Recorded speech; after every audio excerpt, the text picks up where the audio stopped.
सभी को प्रणाम। सुमधुर कीर्तन चैनल में आप सभी का पुनः स्वागत। आज इस वीडियो में हम सुनेंगे माघ मास के कृष्ण पक्ष की एकादशी षटतिला एकादशी महात्म्य व्रत कथा। एकादशी के दिन एकादशी कथा को श्रवण करने का बहुत अधिक फल बताया गया है।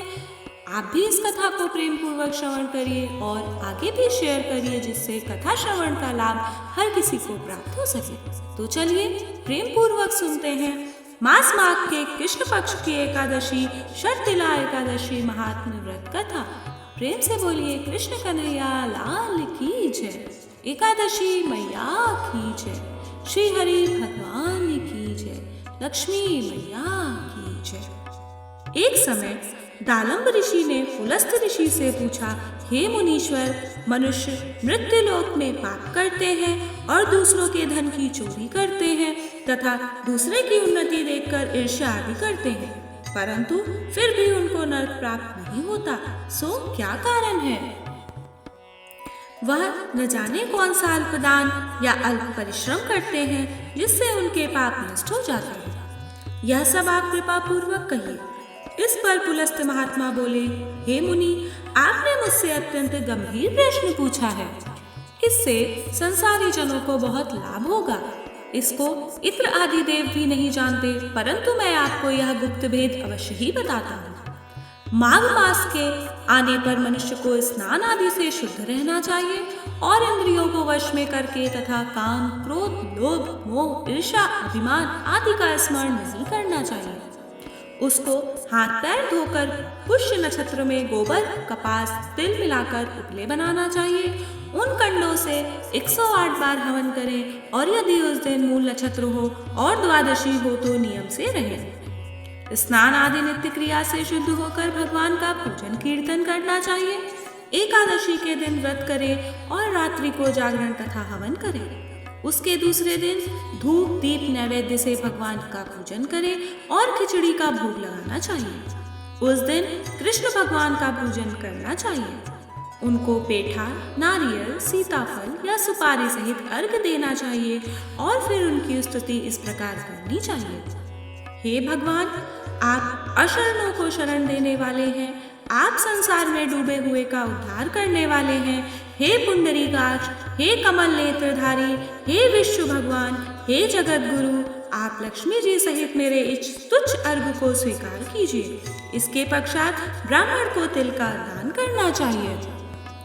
इस प्रकार मनुष्य जितने तिल का दान करता है वह उतने ही सहस्त्र वर्ष स्वर्ग में निवास करता है।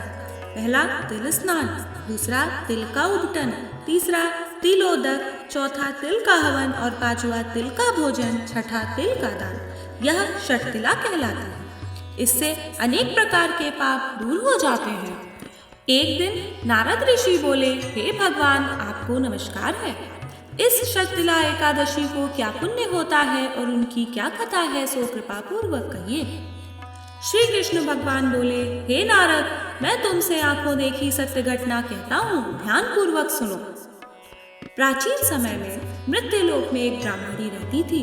वह सदैव व्रत किया करती थी।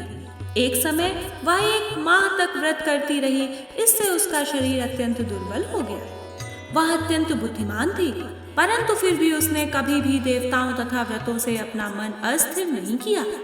इस प्रकार मैंने सोचा कि ब्राह्मणी ने व्रत आदि से अपना शरीर शुद्ध कर लिया है और उसको वैष्णव लोक भी मिल जाएगा, परंतु इसने कभी अन्नदान नहीं किया है। इससे इसकी तृप्ति होना कठिन है। ऐसा सोचकर मैं मृत्युलोक में गया और उस ब्रह्माणी से अन्न मांगा। वह बोली, हे महाराज, आप यहाँ किस लिए आए हैं? मैंने कहा, मुझे भिक्षा चाहिए। इस पर उसने मुझे एक मिट्टी का पिंड दे दिया। मैं उसे लेकर स्वर्ग लौट आया। कुछ समय बीतने पर वह ब्रह्माणी भी शरीर त्याग कर स्वर्ग आई। मृत पिंड के प्रभाव से उसे उस जगह एक आम वृक्ष सहित गृह मिला, परंतु उसने गृह की अन्य वस्तुओं से शून्य पाया। वह घबराई हुई मेरे पास आई और कहने लगी, हे भगवान, मैंने अनेकों व्रत आदि से आपकी पूजा की है, परंतु फिर भी मेरा घर वस्तुओं से रहित है, सो क्या कारण है? मैंने कहा, तुम अपने गृह को जाओ और देव स्त्रियां तुम्हें देखने आएंगी। जब तुमने उनसे षटतिला एकादशी का पुण्य और विधि सुन लो तभी द्वार खोलना। भगवान के ऐसे वचन सुनकर वह अपने घर को गई और जब देव स्त्रियां आई और द्वार खुलवाने लगी तब वह ब्राह्मणी बोली कि यदि आप मुझे देखने आई हैं तो षटतिला एकादशी का महात्म्य कहिए। उनमें से एक देव स्त्री बोली, सुनो मैं कहती हूँ। जब उसने षटतिला एकादशी का महात्म्य सुना दिया तब उसने द्वार खोला। देव स्त्रियों ने उसको सब स्त्रियों से अलग पाया।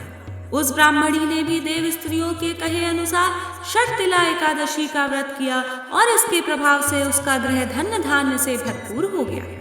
अतः मनुष्यों को मूर्खता त्याग कर षटतिला एकादशी का व्रत करना चाहिए। इससे मनुष्यों को जन्म जन्म में आरोग्यता प्राप्त होती है। इस व्रत से मनुष्य के समस्त पाप नष्ट हो जाते हैं। प्रेम से बोलिए एकादशी मैया की जय। कृष्ण कन्हैया लाल की जय। इस वीडियो को अधिक से अधिक शेयर करिएगा। वीडियो अगर अच्छा लगे तो लाइक कर दीजिएगा और हमारे चैनल सुमधुर कीर्तन को सब्सक्राइब करना मत भूलिएगा। मिलते हैं अगले वीडियो में अगली कथा या अगले भजन के साथ। तब तक के लिए जय माता दी।